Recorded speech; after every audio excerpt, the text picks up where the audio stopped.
Kami ingin ketemu, kami ingin menyampaikan aspirasi. Sudah. Syederelun warga desa Situban Makmur, Kecamatan Danau Paris melakukan unjuk rasa ke kantor Bupati Aceh Singkil pada Kamis 2 November 2023 siang. Dalam orasinya, pengunjuk rasa menuntut dilakukan pemilihan geci ulang, lantaran pemilihan sebelumnya dinilai banyak kejanggalan. Penjabat Bupati Aceh Singkil Azemi menanggapi tuntutan pengunjuk rasa dan menyatakan segera membentuk tim pencari fakta.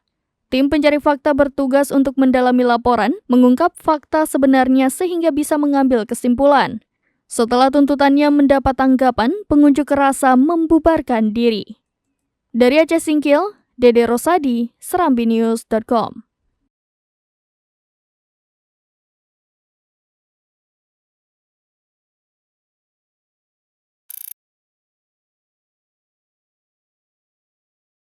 Download Tribun X sekarang, menghadirkan lokal menjadi Indonesia.